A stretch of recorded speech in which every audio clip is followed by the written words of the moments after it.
Nagsimula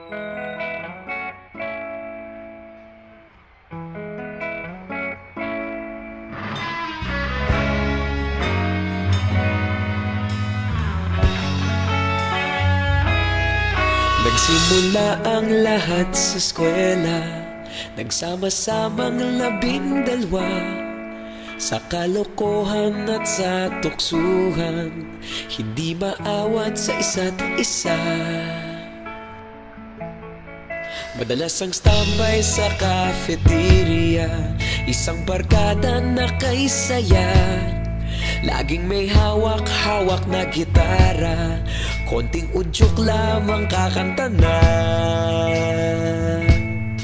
Kay simple lamang ng buhay nun, walang mabibigat na suliranin.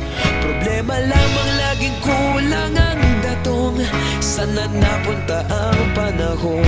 Sana nga ba? Sana nga ba? Sana napunta ang panahon? Sana nga ba? Sana nga ba? Sana napunta ang panahon? Sa unang ligaw kayo'y magkasama, magkasabwat sa pambobola. Walang sikreto kayong tinatago, okay sarap ng samahang barkada. Nagkawatakan na sa kolehiyo, kanya-kanya na ang lakaran. Kahit minsan na lang kung magkita, pagkakaibigay hindi nawala.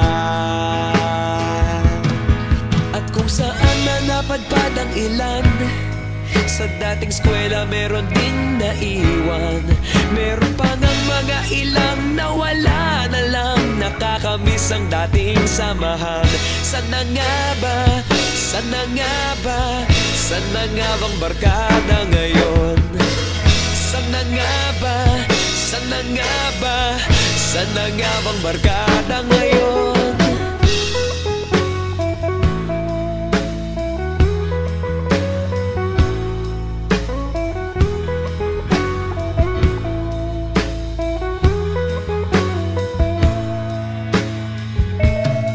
Ilang taon din ang nakalipas, wala pa sa aming tatay na nagsusumikap upang yumaman at guminhawang kinabukasan. Paminsan-minsan kami nagkikita, mga naiwan at natira. At gaya nung araw namin sa eskwela, pag magkasama'y nagwawala.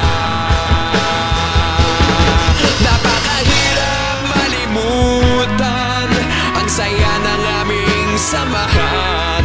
Kahit lumipas ng ilang taon, magkabarkada pa rin ngayon. Magkaibigan, magkaibigan, magkaibigan pa rin ngayon. Magkaibigan, magkaibigan, magkabarkada pa rin ngayon. Magkaibigan, magkaibigan, magkaibigan pa rin ngayon. Magkaibigan, magkaibigan, magkabarkada pa rin ngayon. Magkaibigan, magkaibigan, magkaibigan pa rin ngayon. Magkaibigan, magkaibigan,